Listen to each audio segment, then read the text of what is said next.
Hey everybody, just want to do a little update here on my crab tank. I'm getting ready to head over to the big chain pet store. I mentioned in a previous video that I'd had a few losses of some of the crabs I've put in there, and my receipt's getting pretty close to being 2 weeks out, so I'm going to go ahead and get my money back for the dead ones, and I might bring one or two back to replace them, but I might simply hold off.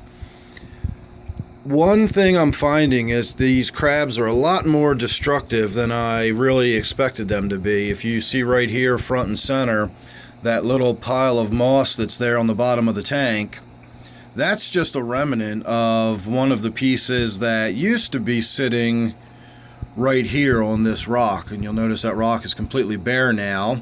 That's because the moss has been drugged down into the water, and as of last night I saw a little bit of it sticking out of that cave, and I think it got drugged back in there. Of course, all these caves are open to each other. It's a system where they can move through. So the moss is getting torn up.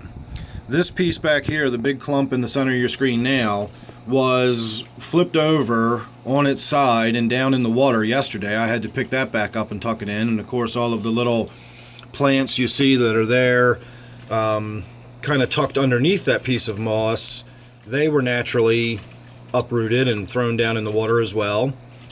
My creeping Jenny is getting munched on. I'm still trying to get it to lay down a little bit more. I think we're going to be okay with the creeping Jenny. That will get damaged and eaten, but it won't get eaten so fast that we won't be able to keep on top of its growth.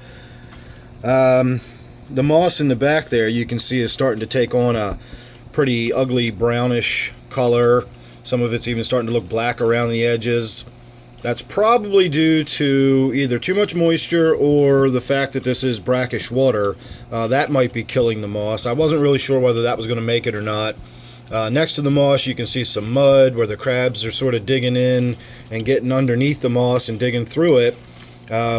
Presumably these crabs in the wild do that regularly. They probably sift through the mud as the tide goes out, you know, in the mangrove forests, or the mud flats right around the edges. So it's probably pretty natural for them to get in there and sift through any of the dirt or mud that is underneath the plants I've put in there. So that's going to be problematic, as I expected as well. And then my new Anubias that I've put in there, it's kind of hard to see with the light glare, but you can see how munched and chomped on that is. That's a brand new plant I just planted, and it hasn't even had time to establish yet, and it's already getting chomped on and chewed on.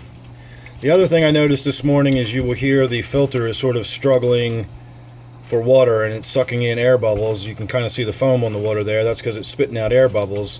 So what I think is going on with that is that the filters are getting clogged, the filter pads themselves, and as the water, I'll shoot a video when I get in there to clean it out to show you how the insides of it works, but it's basically a center chamber, and water comes in from either side, and there's two little small filter pads in there, and the water from either side has to pass through those filters into the center area where the pump is, and then the pump pumps it up a little 6 or 8 inch hose and out the top.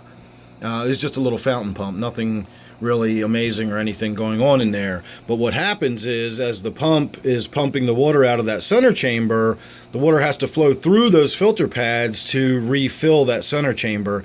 And if it's getting too clogged up and the water can't flow in quickly enough, well, you start sucking in bubbles and you start getting in air, and the pump kind of starts working against itself. So today will be a day to get in there. I'll have to gently remove all of that moss and get the filter straightened up. I honestly don't know if I'm going to put the moss back or not. It was fun to look at. It was a cool little project for the afternoon. But as I always say, this tank is going to be just something to tinker around with and play with and try different things and different looks, and you know, we can just have fun with this tank. So I'll probably be doing some more video later in the day or tomorrow about this one, so make sure you're subscribed and you won't miss any of that. I'm going to get going because I do have to get over to the pet store before they start getting crowded for the afternoon. It is Friday, and I don't want to get caught up in the afternoon rush. So thanks a lot for watching. Don't forget, this is my Red Clawed Crab Tank. Hope you enjoyed the update. Stay tuned for more, and I'll see you real soon in the next one.